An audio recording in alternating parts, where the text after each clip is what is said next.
예수 그리스도 제5장 주해 1. 그리스도의 대속의 모형인 희생제사의 기원 성경상의 기록이 이스라엘 백성이 애굽에서 떠나오기 오래전에 희생의 제물을 바쳐왔다는 사실을 증거하고 있는 예는 다음과 같다. 아벨과 가인 창세기 4장 3에서 4절 홍수 후에 노아 창세기 8장 20절 아브라함 창세기 22장 2절 13절 야곱 창세기 31장 54절 46장 1절 반면에 화해 조건으로서 예수 그리스도의 대속의 죽음을 예시하는 희생의 성스러운 기원에 관하여 성경상의 기록은 일체 언급하고 있지 않다. 상징적인 희생의 제물이 최초로 인간들 가운데서 행하여진 시대와 상황을 결정하기 어렵다는 것은 현대 계시의 타당성을 인정하는 자들을 제외하고서는 모든 연구자가 인정하고 있다. 하나님께서 고대의 이에 관하여 인간에게 당연히 지시하셨을 것이라는 가정은 대부분의 성경학자들이 주장해왔다. 따라서 카셀은 그의 저서 성경사전에서 희생 세크리파이스에 관하여 다음과 같이 설명하고 있다. 희생의 개념은 경전 전체에 현저히 나타나 있다. 이것은 전 세계의 종교 의식에서 가장 오래되고 가장 잘 알려진 의식의 하나이다. 또한 이 개념의 발전과 적용에 관하여 주목할 만한 유사점이 있다. 이 설명뿐만 아니라 다른 설명을 근거로 희생이 인생의 원시 예배의 요소를 이루는 것이었으며 희생이 보편적으로 행하여졌다는 사실은 인류의 통일성을 입증하는 간접적인 논거가 될 뿐 아니라 세계사 중에 최초의 영감받은 기록에 대한 예증과 확증이 되기도 한다. 희생의 개념은 아무런 도움을 받지 않고 인간 독자의 본성으로 이루어진 것이라고 볼 수 없다. 그러므로 이 희생의 개념의 높은 근원을 더듬어 올라가 조사해야 하며 이 개념은 원시시대의 인간에게 주신 하나님의 계시로 간주해야 한다. 스미스의 성경 사전에는 다음 설명이 나와 있다.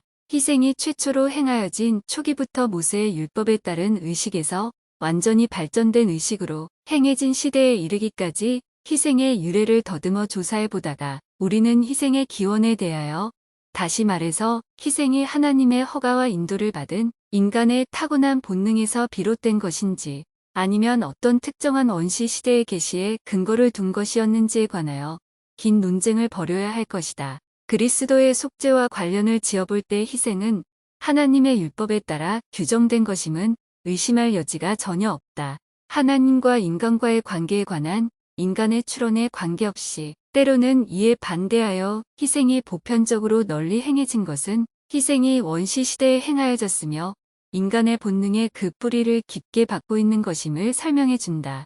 희생이 외부의 명령에 의해 행하여지게 된 것인지 죄의식과 하나님과의 교통이 끊어졌다는 생각에 기초를 둔 것이었는지는 역사적인 문제이며 아마 해답을 찾을 수 없는 문제일지도 모른다. 하나님과의 교통이 끊어졌다는 생각은 하나님께서 인간의 마음에 심어주신 것이다. 희생의 기원에 대한 역사적인 문제는 말일의 경륜의 시대에 주어진 하나님의 계시로 명확하게 그 해답을 얻게 되었다. 하나님의 계시로 인하여 성경에 수록되어 있지 않은 모세의 기록의 일부가 다시 인간에게 계시되었다. 문서 44, 45페이지에 인용된 성구는 아담의 범법 후 희생의 제물이 그에게 요구되었으며 성스럽게 제정된 희생의 중요성은 모든 인류의 축복사인 아담에게 완전히 설명되었음을 명확히 해준다. 아버지의 독생자의 희생하실 모형으로 하나님께 바친 희생 제사에서 동물의 피를 흘리게 한 것은 아담의 타락 직후 시작된 것이다. 그 기원은 아담이 받은 계시에 기초를 두고 있다. 모세서 5장 5절에서 8절 참조. 2. 실로에 관한 야곱의 예언. 실로가 오시기 전에는 홀이 유다를 떠나지 아니하리라고 한 축복사 야곱의 예언에 대해 성경 연구가들은 많은 논쟁을 벌여왔다. 어떤 사람들은 실로가 지명이지 인명이 아니라고 주장한다. 실로라는 이름으로 알려진 곳이 있었음은 의문의 여지가 없다. 여호수아 18장 1절 19장 51절 21장 2절 22장 9절 사무엘상 1장 3절 예레미야 7장 12절 참조. 그러나 창세기 49장 10절에 나와 있는 이 이름은 인명임에 틀림없다. 대부분의 성경학자들은 흔적력 성경에 사용된 말이 정확하다고 주장하고 있다. 그래서 두메로우는 그의 저서 성경주에서에 다음과 같이 기록하고 있다. 유대인과 기독교인은 모두 항상 이 구절이 메시아의 강림에 관한 주목할 만한 예언이라고 생각해왔다. 이상의 설명에 기초를 두고 볼 때 이 구절의 전체 내용은 모든 사람을 모이도록 할 권능 있는 통치자인 메시아가 강림하실 때까지 유대인에게 권능이 그대로 있을 것이라는 것을 예언하고 있다. 대체로 말하면 유대 입법권 공회의 부여됨에 관한 마지막 자취는 그리스도의 왕국이 인간들 가운데 세워진 때인 그리스도의 강림과 예루살렘의 멸망의 때까지 없어지지 않았다고 한다. 애덤 클라크는 그의 성경 주에서에서 메시아의 강림에 관하여 적용되는 이 구절을 증거로 인정할 수 없다고 주장하는 반대론을 간략히 분석하고 그러한 반대론이 모두 근거가 없는 것으로 간주하고 있다.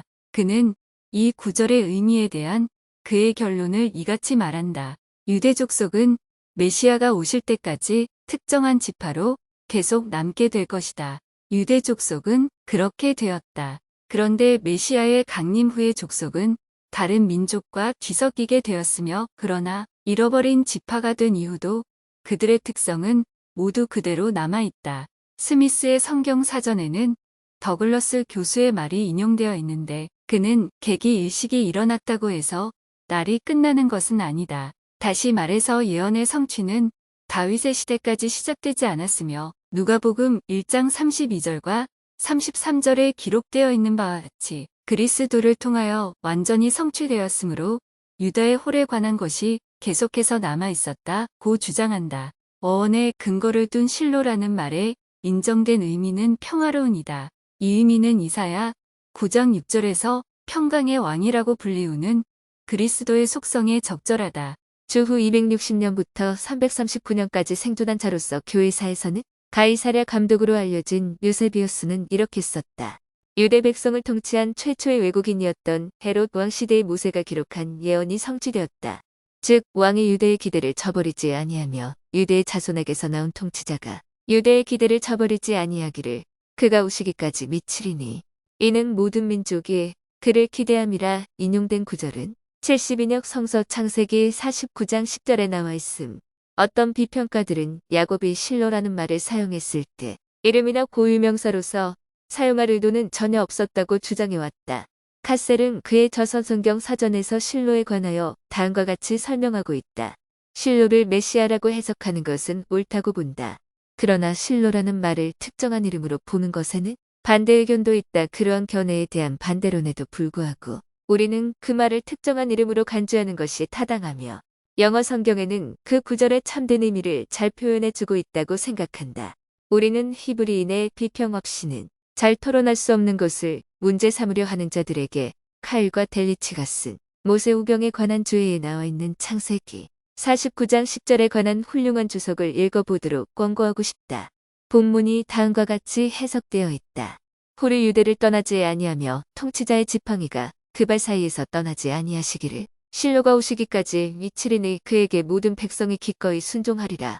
우리의 기대를 저버리고 어떤 저자들은 이것이 메시아를 뜻한다는 해석을 모욕하지만 우리는 이 해석은 역사상의 사건으로 확고하게 확증되었음을 한다. 본문은 유대에게 그의 후손 중에서 통치자인 왕이 나오리라는 것을 뜻하지 아니하고 실로가 오실 때까지 왕권이 유대로부터 없어지지 않으리라는 것을 뜻한다. 바빌론의 속박과 이와 비슷한 두절 상태의 기초를 둔 반대로는 아무런 효력이 없게 되었다. 이는 여기에 지적된 바와 같이 왕권이 완전히 최후로 종식된 것은 그리스도 시대 이후의 일이었기 때문이다. 예언서 지 스미스 법학 박사 320페이지 참조 복음교리개관 프랭클린 디 리차즈와 제임즈 A. 리틀 그리스도의 첫 번째 강림 3. 니파이인과 레이멘인이 백성의 선조는 주전 600년경 므낫세 지파의 유대 예언자 이하이의 인도로 예루살렘을 떠난 자들이었다. 예루살렘을 떠날 당시에 함께 떠났던 그의 직계 가족으로는 아내 세라이아, 아들 레이멘, 레뮤엘, 셈 그리고 니파이였다. 그러나 후의 딸에 관하여 언급되는데 이들이 예루살렘을 떠나기 전에 태어난 딸인지 아닌지에 관하여는 언급되어 있지 않다. 이하이의 직계 가족 이외의 조렌과 이스마엘이 이 여행에 참여하게 되었으며 후자는 이스라엘 민족의 에브라임 지파에 속한 자였다. 이스마엘과 그의 가족은 리아의 일행과 함께 광야를 여행하였고 그들의 후손은 지금 우리가 이야기하고 있는 니파의 민족으로 헤아림을 받게 되었다. 이들 일행은 약간 남동쪽으로 여행하여 홍해 변방에 이르자 방향을 동쪽으로 바꾸어 아라비아 반도를 가로지르며 그곳 아라비아의 해안에서 배를 만들었다. 그들은 배에 음식과 여러 가지를 싣고 바다를 항해하였는데 하나님의 보호에 전적으로 의지했다. 그들은 동쪽으로 항해하여 인도양을 지나 태평양을 건너 미대륙 서해안에 정박한 것으로 추정된다. 그들이 미대륙에 상륙할 때가 약 주전 590년경이었다. 그들은 약속의 땅에 정착하여 많은 자녀를 낳았으며 수세대가 지나자 그들의 수많은 후손이 이 땅을 소유하게 되었다. 리아이가 사망하자 이들 민족 간에는 분열이 일게 되었다. 예언자로서의 부름을 받은 니파이를 지도자로 삼자는 사람들과 리하이의 장남인 레이멘을 지도자로 삼자는 사람들로 나뉘게 되었다. 그로부터 이들은 각기 니파이인과 레이멘인이라고 불리우게 되었다. 때때로 두 민족이 서로 우애 관계를 유지하려고도 하였으나 일반적으로 두 민족은 대립되었다. 레이멘인은 니파이인에 대한 심한 증오심과 적개심을 나타냈다. 니파이인은 레이멘인보다 문화가 앞섰으며 대도시를 건설하였고 번성한 복지사회를 이룩하였다. 그러나 때때로 그들은 범범하였으며 그럴 때마다 주님은 그들의 적인 레이멘인을 승리하게 함으로써 니파이인을 징계하시었다. 이들은 북쪽으로 뻗어나가 남미의 북부 지역을 소유하게 되었으며 그 후 파나마 해협을 건너 지역을 확장하여 나아가 현재 미합 중국의 남부, 중부, 동부 지역을 지배하게 되었다. 반면에 레이멘인도 불어났으나 하나님의 노여움을 입어 살같이 검게되었고 영적으로는 우매한 민족이 되었으며 조상의 하나님을 잊고 유목 생활을 하면서 타락된 상태로 생활했으며 후에 그들의 후손인 아메리칸 인디언은 미대륙을 재발견한 자들에 의해 발견되었다. 제임스 이탈메지저 신앙개조 235에서 236페이지 참조. 4. 최초의 복음의 경륜의 시대 예수 그리스도의 복음은 아담에게 계시로 밝혀졌다. 영원하신 하나님, 아버지를 믿는 신앙과 아담과 그의 모든 후손의 고세주인 하나님의 아들을 믿는 신앙, 죄에 대한 회개, 침수로서의 침례, 그리고 성스러운 은사로서 성신을 받음은 구원의 필수 조건으로 인류 역사의 초기에 선포되었다. 다음 성구들은 이 사실을 입증해준다. 그리고 이같이 복음은 태초부터 전파되기 시작하였나니 하나님의 면전에서 보내심을 받은 거룩한 천사들로 말미암아 그리고 하나님 자신의 음성으로 말미암아 그리고 성신의 은사로 말미암아 선포되었느니라. 모세서 5장 58절 선지자 에녹은 이렇게 간증했다. 그러나 하나님께서는 우리 조상들에게 모든 사람은 반드시 회개해야 함을 알게 하셨느니라. 그리고 그가 우리 조상 아담을 자기 음성으로 친히 불러 이르시되 나는 하나님이라.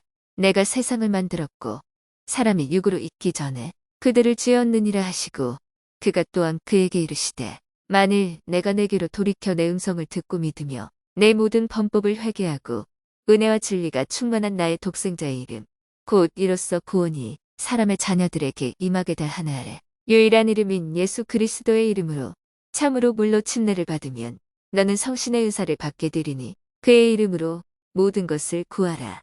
그리하면 내가 구하는 것은 무엇이든지 내게 주어지리라. 이에 우리 조상 아담이 즉게 고하여 아뢰되 어찌하여 사람은 반드시 회개하고 물로 침례를 받아야 하나이까? 이에 주께서 아담에게 이르시되 보라 나는 에덴 동산에서의 내 범법을 용서하였느니라 하시니라. 그리하여 하나님의 아들이 원죄를 속죄하였고 이로써 부모의 죄가 자녀의 머리에 응답될 수 없나니 이는 그들이 창세로부터 온전함이니라 하는 말이 백성 가운데 널리 퍼졌더라. 또 주께서 아담에게 말씀하여 이르시되 내 자녀가 죄 가운데서 잉태되는 만큼 그들이 장성하기 시작할 때에 죄가 그들 마음에 잉태되어 쓴 것을 맛보게 되나니 그리하여 그들이 선을 소중히 여길 줄 알게 하려 함이니라. 그리고 그들에게 선악을 분별하도록 허락되나니 그런즉 그들은 스스로 선택의 지를 행사하는 자라. 이에 나는 너희에게 다른 율법과 계명을 주었느니라. 그런즉 모든 사람은 어디에 있든지 반드시 회개해야 하며 그렇지 아니하면 그들은 결단코 하나님의 왕국을 기업으로 받을 수 없음을 내 자녀에게 가르치라. 이는 부정한 것이 그곳에 거할 수 없음이니 곧 그의 면전에 거할 수 없음이니라. 이는 곧 아담의 언어로 말하건대 거룩한 사람이 그의 이름이요 그의 독생자의 이름은 인자 곧 절정의 시기에 올 예수 그리스도 의로운 재판관이니라. 그러므로 내가 내게 계명을 주노니 내 자녀들에게 자유롭게 이 일을 가르치라. 이르되 범법의 이유로 인하여 타락이 오고 타락은 사망을 가져오나니 물과 피와 내가 만든 영으로서 너희가 세상에 태어나 그리하여 흙에서 생명이 된 만큼 참으로 그와 같이 너희는 반드시 물과 성령으로 하늘의 왕국에 다시 태어나 피 곧 나의 독생자의 피로써 깨끗하게 되어야 하느니 그리하여 너희가 모든 죄에서 성결하게 되어 이 세상에서는 영생의 말씀을 장차 올 세상에서는 영생국 불멸의 영광을 누리게 하려 함이니라. 이는 물로써 너희가 계명을 지키고 성령으로서 너희가 의롭다 함을 얻고 피로써 너희가 성결하게 됨이니라. 그러므로 그것들이 너희 안에 거하도록 주어지나니 곧 하늘의 증거, 보혜사, 불멸의 영광의 평화로운 것들, 만물에 대한 진리, 만물에게 생명을 주어 만물을 살리게 하는 것, 만물을 알고 지혜, 자비, 진리, 정의, 심판에 따라 모든 권능을 지니는 것이니라. 이제 보라, 내가 내게 이르노니 이것이 절정의 시기에 올 나의 독생자의 피를 통하여 만민에게 주는 구원의 계획이니라.